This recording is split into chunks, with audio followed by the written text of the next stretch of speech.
Hello and welcome to another episode of Don't Filter Feelings. I'm Lauren Layfield and thank you so much for taking the time to give us a listen. On this podcast, we have conversations about the issues that matter with people who have stories to share, and this episode is all about autism. More than 1 in 100 people in the UK have the condition, and I'm with Talia Grant, who's on the autistic spectrum, and her sister Olive Gray. Talia and Olive, welcome to Don't Filter Feelings. Today we're recording this podcast at the set of Hollyoaks. It is the Lomaxes, I believe. Freaking me out though a little bit because outside today is really, really rainy, but they've made sunny it so it and looks lovely. like it's sunny, right? Yeah. Talia, the first question that we ask every guest on Don't Filter Feelings is, how are you feeling right now? I actually feel really good because I've never done a podcast before, and so it's really exciting, and I've never worked with my sister before as well, so it's really exciting. We're here today to talk about autism. So to kick things off, Talia, can you kind of explain what is autism for anybody who doesn't understand it? So I have Asperger's. I'm sure that the difference can be quite distinct in two different people, but it's because autism is a spectrum and everyone's so different. So I can only...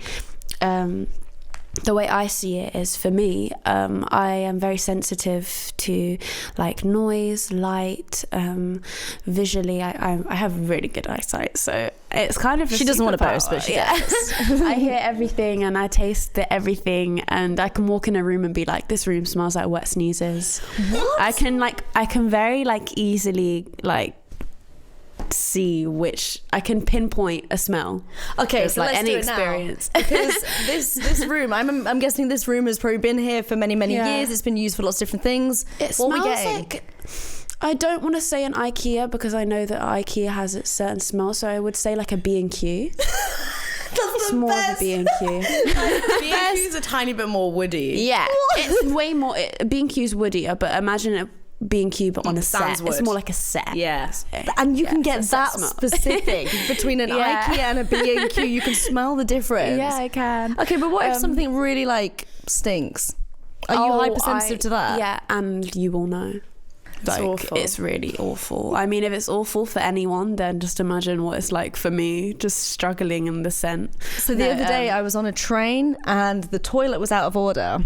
Oh. And the carriage really hummed. Yeah. Would I would that have to move. Would that be really upsetting for you? It's not only just the smell. I'm not just sitting there like, oh, this smells really bad, but it also disrupts even just my thought process, because all I can think about is like the overwhelming smell. Right. I feel like with Asperger's, it can be more hidden, because especially in girls, you might not see that I might not say out loud that, oh my gosh, it smells so bad. Right. I probably will, but not everyone with Asperger's and I guess will. it takes you time to get to that point where you'll speak it and vocalize it. I think that it depends where you are on the spectrum, how things, because a lot of things, my younger sister has autism, and a lot of things that may stress her out or she may excel in, I may struggle in or excel in as well. And when did you first get diagnosed? How long have you known that you've had Asperger's? I got diagnosed when I was 6 or 7, I want to say. And did you have any idea that something was a little bit different? Oh yeah, I did. I used to think I was an alien or something. Did you and really? It's not even like, oh, people with autism are aliens. It's like, I feel like so more understood now I've been diagnosed, and I know that it's a superpower now. Honestly, I just feel very grateful that. What kind of feelings did you have when you were 6 then? Yeah, so when I was 6, I used to look at other children and be like, am I a normal 6-year-old? Do you get what I mean? And is everyone else just weird? Yeah. You were kind of thinking, are they seeing the world in the same way that I am or not? Yeah.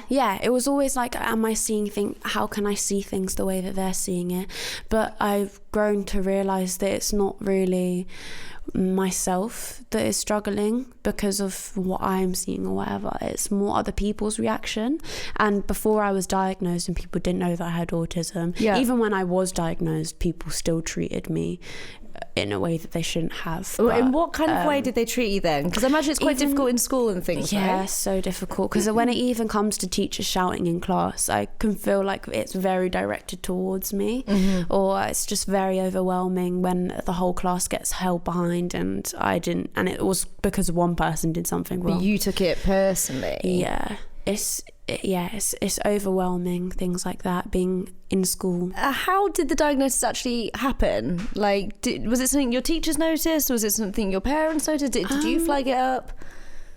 I didn't flag it up, definitely not, because even after when I was diagnosed, I was like, oh, what have I been diagnosed with? Like, what do you mean? But it all like added up. But I'm pretty sure it was like my parents. I think it was definitely my parents. Younger sister was she doesn't have Asperger's, she has autism, right? And she's probably more outwardly presenting in an autistic way, and in way that somebody might recognise as autistic. So what kind of things did she display, if we were okay to talk about her? So she struggled just when she was a bit younger with being non-verbal, which means just not speaking at times. They thought her hearing wasn't okay because they were like, she's not replying. Didn't respond, yeah. And which then I get sometimes. Yeah. A lot. Yeah. And me and my sister also have this thing where we walk away. Like we just walk off. Like I'll be mid-conversation, I'll just need to walk off. Are you walking off? Why? Like what makes you kind of turn on your heel and if go, it just right, gets overwhelming, I'm just like, okay, I'm out of here. Like I need to recenter myself. And I think that my little sister's like that as well. Yeah. But it's a really good tool. Yeah. Because if you don't, then you'll end up it's not only like feeling worse. I don't even know if it's a trait of autism or a strategy. It's a bit of both. Yeah. Because it's just really important that we both, or anyone with autism, has time to process things. Yeah. So you would. No, I was just saying then, I think when the doctor said, I think she might have autism, she might need to go for a diagnosis, I think our parents started to look more into what autism was because they didn't really know.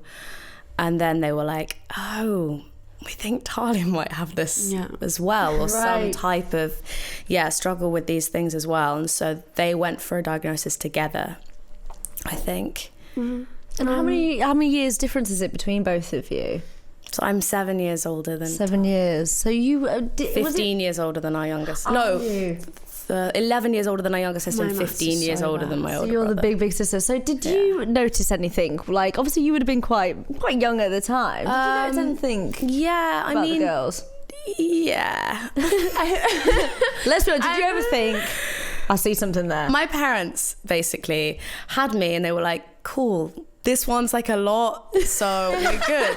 And I was like, I want a sibling. And they were like, okay. And I was like, I want a sibling. To the point where I got really annoyed because there was this other boy in my class, who I will not name names, but he was the only other person without a sibling and I didn't want to be associated with him. Oh my God. I was like, I want a sibling. And they were like, okay.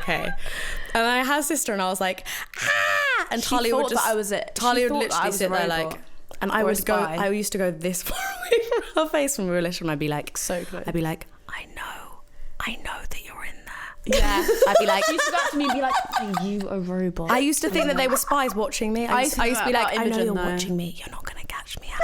I thought that about Imogen as well. And she'd literally just sit there like, and I'd be like, you're not going to catch me out. I would just stare at her. Not this time. Like, not this time. Why were you so suspicious of her? Look at her little face. I was like, there are spies behind. I thought they were inside. You know, like in the Truman Show, where they're like sitting in the moon. Yeah. I thought like Talia was the world and then there were like robots in the moon. So that's it. So let's talk about your ADHD for a minute as well. Is that something you've had for all your life, or is that something that was diagnosed later on? So it was diagnosed later on. It's something that I remember experiencing, like I guess, I don't know what the word would be, like characteristics of my entire life. Yeah. And what are the characteristics, if anyone doesn't know what ADHD is? So I would say, there are so many characteristics with ADHD. But because people often think ADHD is just people who want loads of attention, please. Yes, people complex, do right? think that, and also people often self-diagnose a lot. People self-diagnose with ADHD. Yeah. People also will go, "Oh, I don't have ADHD, I have ADD." Right.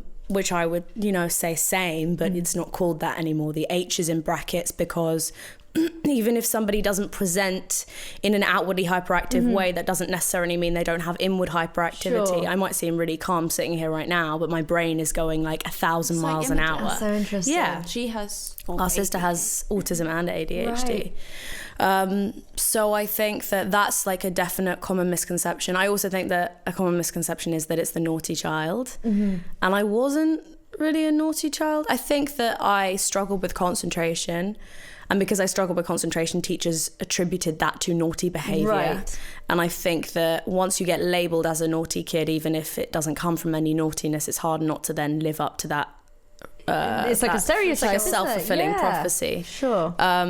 So I think for me, it definitely manifests in my brain just never stops. I feel like sometimes like my head's going to explode with all the thoughts in my head, and I think I've felt that feeling my whole life. And it was a feeling I struggled with when I was younger. When I was like 5, from as early as 5, I remember really struggling with that. But then I mean, the amazing things are that my creativity feels limitless, and my capacity to create and to conversate and to do things and to think, it feels infinite in an amazing way at times. Well, like you were saying earlier, do you see it now as a superpower, is how you described it? You have this set of skills that other people don't. It's more like other people, the way other people. Well, the issue is that the world is built up in order to cater to neurotypical people, and so when you're neurodiverse, you're seen as bad. But if the world, imagine if the whole world was set up for people to facilitate autistic people. Imagine if the whole world was like, everything was a bit quieter, people weren't as in your face, all of that stuff. And then you got somebody who really didn't have any sensory issues, and they were like, but I don't have an issue with this. Everyone would be like, well, that's weird, isn't it? Yeah, exactly. You're weird, and you need to figure that out, and you need to sort yourself out. But the world is fit around those people. It doesn't even necessarily mean those people are vastly the majority. I mean, there are industries where I wouldn't say they are. I think undiagnosed. In the creative industry, there are so many people who are undiagnosed. And that's the thing. If we knew about the real number of people that did lie on the spectrum, like you said, the world might have been set up in a slightly different way. Totally. If not the world, at least certain industries 100%. Or certain ways of life. Of probably influential people that either have ADHD and autism that have impacted the way that our society is today, that are unspoken of, is like, it's massive. Like, we don't realize that these influential people like Albert Einstein had autism. Or it's that genius thing, isn't it? Where people go, they were just really smart, and actually sometimes you go, or people go, well, they're just a bit quirky, aren't they? They're just a bit quirky, or maybe they viewed the world differently to how everyone else seems to be viewing 100%. It, which is really interesting. So we know a little bit about like how autism kind of has affected you, and ADHD, how that's affected you as well. What's it like to play an autistic character then, Talia? Because for anybody who hasn't seen Talia in Hollyoaks, she plays an autistic character called Brooke, is that right? Yeah. Is that a hard question? No, actually, no, it isn't, because playing an autistic character, it's actually really good. Yeah, like I think that playing a character that doesn't have autism would be more challenging. That's interesting, because everyone's kind of catered to. I mean, everyone's made sure that they represent autism in a way that is most real and most real to me as well. So they may ask me like, is this fitting for your character? Would your character experience this? And we had our own like character workshop about my character. That's really cool. And things like that. So playing a character with autism is it's really good. Like, how would you I feel love being if able they to show had other people what it's like? It's so great. Like, people can actually understand what it's like, or kind of have a little bit of insight to what someone with autism or Asperger's may be experiencing day to day. Well, how would you have felt if, say, you watched TV and you'd seen a autistic character that was played by someone who wasn't autistic? Oh, I've seen that. What's your thoughts on it? I mean, her face says. It's all we've seen. Her face says something different. If you have seen it at all, it's all we've seen. And how does it make you feel if you see that? I mean, I love Atypical. It's a show on Netflix. I really love it. I think it's really good, and I think it's quite real to me. I remember watching it and being like, that is very me. And that's an autistic character. No, played. It isn't. Oh, okay. But I think that being an actor, and actually acting is putting yourself in someone else's shoes, but it's harder for someone that doesn't have autism to put themselves in someone's autism shoes, or someone that is white putting themselves in someone that is black's shoes, or someone that you will never fully understand the things that we go through day to day. You can understand and you can empathize, but you'll never firsthand experience what we experience. So it's great being able to play that and actually show people, and actually sometimes say, oh, this doesn't actually feel right for my character to say. Or, and other people would not have that insight. Even on set, they wouldn't know. So then you're into a bit of a danger zone whereby this TV is being made, no one's calling it out saying that's actually wrong or that's inaccurate. What's good in Hollyoaks is that everyone is learning and everyone's so open to it. Like being educated, everyone's so open to learning and seeing things from different perspectives, which is what Hollyoaks has always been really good at. It's always been the groundbreaker that's been doing that kind of thing.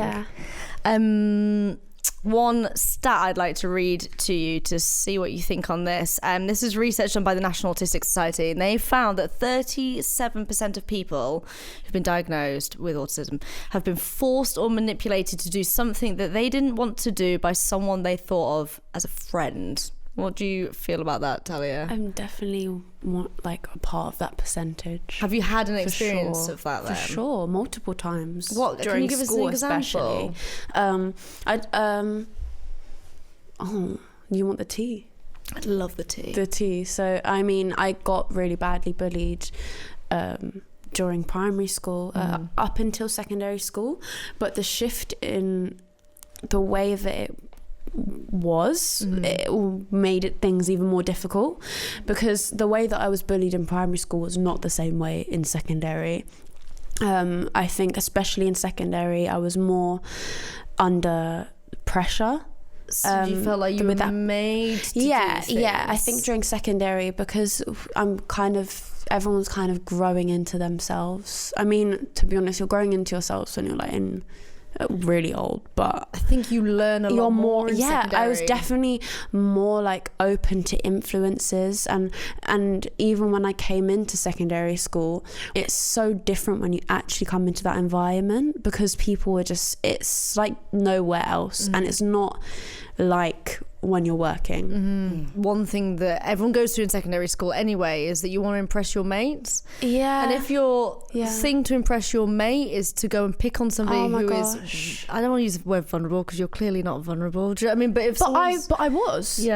I was made vulnerable because I didn't feel like I could speak up for myself, and it was always in a way that it was like, if you don't, then other people are going to think, or it was like one thing that I did for someone else would hurt another, right, if that makes sense. So is there any kind of example you can give us at all? Would you be happy to like tell us about anything that they might have like influenced you to do? Do you know what I mean? In primary school, if I'll give you like a little version, this is more like an insight to what it's like having autism, because I remember being in school and someone saying to me, ask what should I call her, like someone was like, ask Michaela how her dog is, or like how, I forgot what her dog's name was, or her bunny. No, it was her bunny. Right. And so I was like, how's your bunny? She burst out crying, and I got so told off. Like the next day. Oh no, not even the next day. Like the next after lunch, I got shouted at by the teacher. That's because she took me, and I was crying so much. She was like, "Stop crying!"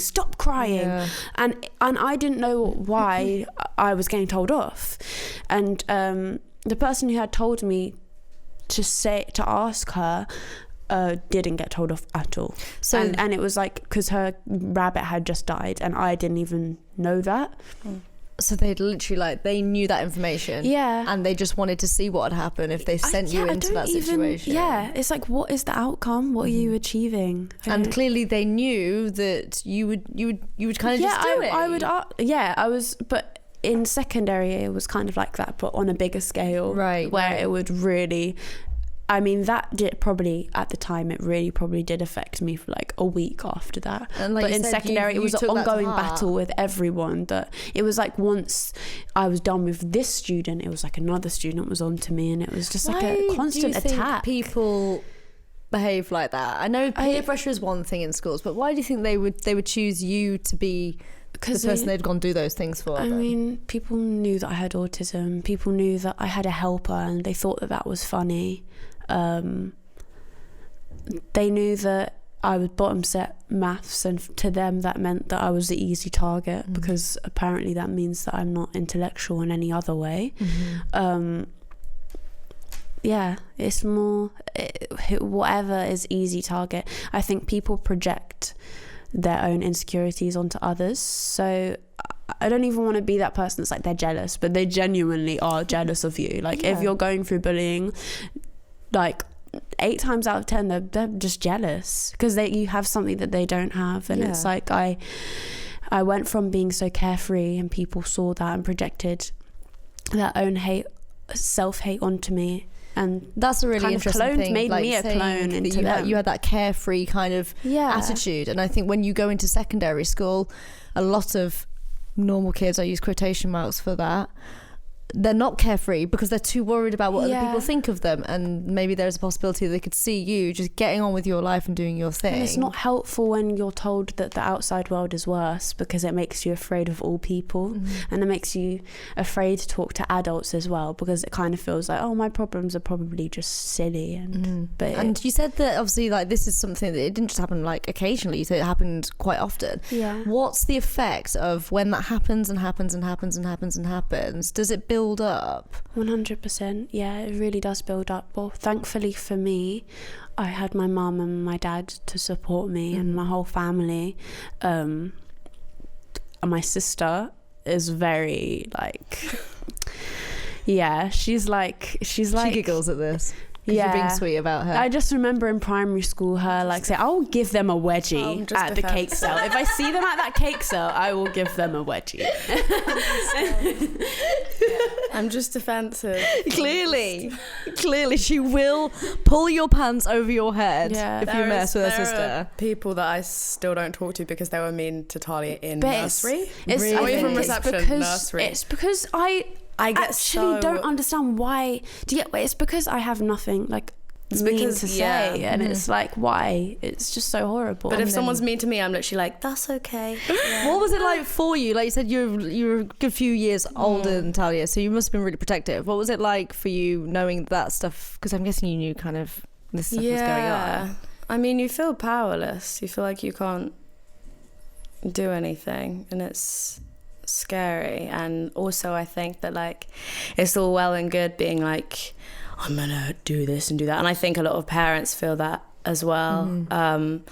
But ultimately like there's not a lot you can do in terms of like getting revenge on a small teenage girl or boy who's can't wedgie just them not all. a nice because they're still teenage girls or boys or children. So yeah, it's difficult. What do you think needs to change in schools?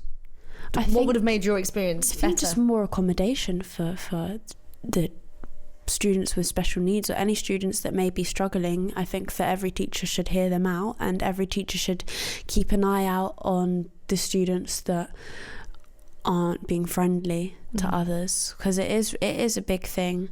And even coming out of school, I've never, even going into work and that transition out of school, I've really, really, really realised that no one is this rude. Like I've heard things in school that I have never heard outside of school before. Is there do you have like a little bit of a kind of smugness to be able to go, do you know what, I've done all right here? I just really just hope to be an advocate for anyone who's struggling in school, because it's really not the end of the world. Like there's so much more life outside of school and outside of those gates. there's so many more people that you're going to meet, and I have now a whole group of friends who are also loving and caring and just accept each other. And the things that I thought about myself, that I thought when we were talking earlier about me thinking that I like, what's wrong with me, I'm so different, I realized that like everyone's so like no one is thinking like that anymore. It goes back to the thing of what is normal. It was more in school I felt like that, and now I'm out and it's just like everyone, you attract people, you attract what you give out basically. And I've just been loving, and I've now got loving people. I'm surrounded by loving people. Yeah. This is so nice. I feel like I'm gonna cry. This is so lovely. Olive, what would you say then? Advice for anybody who might be listening to this, who may be struggling in school or going through similar things that you guys have? It does get better. Find your people, even if you're in a place where you feel like you've lost yourself. You will find yourself again, and the person that you will find will be so much better and so much richer for having experienced what you've experienced. And my advice to other people on the outside is to be brave and go against the grain. Go against the grain of choosing to be mean to a person. Because I think bullies are bullies, but I think it's also really easy to be mean to somebody. If you go, well, that's the person that we're mean to. That's the person that we're kind of just push aside. That's the person we say that to. It actually takes somebody to go, I'm going to go against the grain and I'm going to do something controversial and actually just be a nice person to this person. And that takes in itself a degree of bravery. Oh my gosh, yeah. There was... What you were saying was really good about people like you finding yourself. Because if you are broken down by people, then you can build yourself up the way that you want to, instead of what they've molded you into. And that's it, like you find your tribe, find the people that support your vibe that. attracts your tribe. I like Which is an amazing... It's your like vibe attracts. It's my favourite saying. Vibe attracts your tribe. I feel like it used to be my worst saying, because I was like, then why is everyone around me so mean? Am I a terrible person? But it's like, no. I think also my vibe was not standing strong in myself and going, that's the person I'm going to choose to be. You hadn't worked out as in my life. You've got your vibe, you've got your tribe. My tribe is thriving. Guys, thank you so much for joining me. If you want more Don't Filter Feelings, you can search the hashtag, or you can check out Hollyoaks on your social feeds. And if you've been affected by anything you've heard on this podcast or seen on Hollyoaks, then there's help and support at channel4.com/support. I really hope you've enjoyed this podcast, and it would be amazing if you could leave us a rating and review the episode wherever it is that you listen. More ratings and reviews means more and more people will hear about the podcast, so please do take a second to spread the word. And in the next episode of Don't Filter Feelings, we will be talking about far-right extremism.